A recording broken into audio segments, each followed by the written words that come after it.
बेटा, एक बार मिलने में क्या जाता है। अगर लड़का तुझे पसंद न आए तो हम मना कर देंगे। रमेश ने अपनी बेटी से कहा। साक्षी, नो पापा, मैं अभी शादी नहीं करूँगी। तो कब करेगी? जब तेरे मुंह में दांत और पेट में आते नहीं रहेंगे तब करेगी शादी।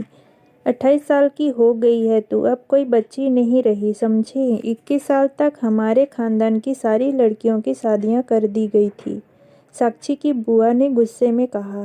साक्षी, जानती हूँ बुआ, इसलिए कह रही हूँ, लेकिन शायद आप नहीं जानती, सब में और मुझ में बहुत फ़र्क है।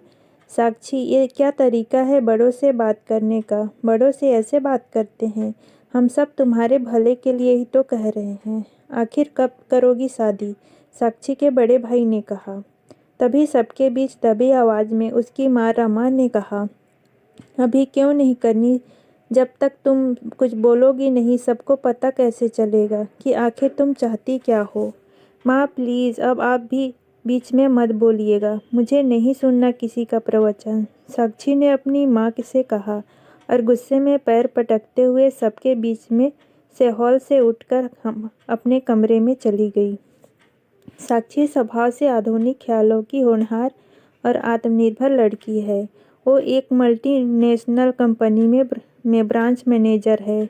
संयुक्त परिवार में पली बढ़ी साक्षी घर में सबसे छोटी होने के कारण बचपन से ही अपने पापा के साथ साथ सबकी लाडली रही। पिछले कुछ वर्षों से उसकी शादी को लेकर उसका घर के हर सदस्य के वाक युद्ध हो ही जाता। न जाने कितने लड़कों को साक्षी ने शादी से मना किया था। साक्षी के मन में क्या चल रहा है, वो क्यों क्या सोचती है, किसी को कुछ पता ही नहीं चल रहा था, या यूँ कहें कि साक्षी किसी को एहसास ही नहीं होने देती थी। ये क्या था रमा? जब हम सब उसके बात कर रहे थे तो तुमको बीच में बोलने की क्या ज़रूरत थी? तुम्हारी तो वैसे भी नहीं सुनती कभी। तुम्हारे पास इतना भी दिमाग नहीं है कि बच्चों से कैसे बात करें। हद हो गई है। इतनी उम्र हो गई लेकिन बोलने नहीं आया तुम्हें। मेरी बेटी का मूड खराब कर दिया। अब जाओ, उससे माफ़ी मांगो और खाने के लिए बुलाकर ले आओ।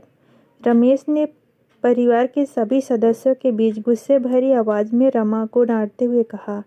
अंदर कमरे से साक्षी सब सुन रही थी। जेठ जेठानी, सास और बच्चों के सामने हुए अपमान पर रमा ने कुछ नहीं कहा और चुपचाप वहाँ से साक्षी के कमरे में आ गई। रमा ने साक्षी के सिर पर प्यार से हाथ रखते हुए कहा, बेटा, मैं तो तुम्हारे भलाई के लिए कह रही थी, लेकिन अगर मेरी बिटिया को अपनी माँ की कही बात बुरी लगी हो तो माफ़ कर दे। गुस्सा थूककर चलो खाना खाने। रमा के पीछे पीछे बाकी घर वाले भी कमरे में आ गए। रमेश ने रमा की बात सुनने के बाद कहा, अच्छा चलो अब निकलो यहाँ से, पागल औरत। बेटा, तू तो जानती है तेरी माँ के पास दिमाग नहीं है, इसकी बात का बुरा क्या मानना। इतना सुनते रमा आंखों में आंसू लिए वहाँ से जाने लगी।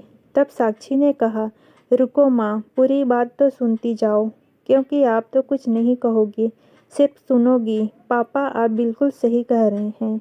माँ बददिमाग है। जो औरत दिमाग होते हुए भी दिमाग का इस्तेमाल नहीं करती, उसको और क्या कहते हैं। तभी तो चिढ़ती हूँ मैं इनसे। जब से होश संभाला है सबको यही कहते सुना है, औरतों के पास दिमाग नहीं होता। माँ, मैं इतने सालों से यही जानना चाहती हूँ कि आखिर क्यों सहती हैं आप इतना? क्यों नहीं प्रतिकार करती हैं? क्यों नहीं अपने अपमान पर, अपने आत्मसम्मान के लिए अपनी आवाज़ ऊंची करती हैं? पापा, आप सबको पता है कि मैं शादी क्यों नहीं करना चाहती। क्योंकि मैं पहले अपना घर बनाना चाहती हूँ, जिस पर मेरे नाम का नेम प्लेट हो, जिस पर मेरा हक हो, जिस पर से मुझे निकालने की कोई धमकी न दे सके, जिस घर में मुझे कोई बददिमाग कहकर अपमानित न कर सके। जिस दिन मैं अपना घर और बैंक बैलेंस बना लूँगी, उसी दिन मैं शादी करूँगी। क्योंकि मैं माँ और दीदी की तरह कभी नहीं बन सकती, ना ही बनना चाहूँगी। कैसे जीजा जी ने दीदी को मारपीट कर गुस्से में यहाँ भेज दिया, ये कहते हुए कि वो उनका घर नहीं। कोई मुझे गुस्से में अपने बाप के घर चले जाने को कहे, मैं खुद को लाचार या बेचारी महसूस नहीं करा सकती। मेरे लिए मेरे जीवन में परिवार की खुशी के साथ साथ मेरी खुशी भी मुझे उतनी ही प्यारी है। साक्षी ने रमा का हाथ पकड़ते हुए कहा, माँ, आप इस दुनिया की सबसे अच्छी माँ, एक बहू और पत्नी हो, लेकिन आप खुद के लिए कभी कुछ नहीं कर पाई। इन रिश्तों की खुशी को बनाए रखने के लिए आपने अपनी खुशियाँ ही नहीं, अपना आत्मसम्मान और अपनी सरकारी नौकरी भी कुर्बान दी। बचपन से सुनती आ रही हूँ, दादी पापा आपको गुस्से में कहते हैं, तुम्हारा घर नहीं। नानी के घर जाने पर वो लोग भी यही कहते हैं। आपके लिए ऐसे शब्द सुनती तो मैं सोचती, फिर आपका घर कहाँ है? आप अपने घर क्यों नहीं चलती हमको लेकर? और उससे भी ज़्यादा गुस्सा तब आता है जब आप सब कुछ चुपचाप सुनती हैं। लेकिन जैसे जैसे उम्र बढ़ती गई, मुझे मतलब समझ में आने लगा।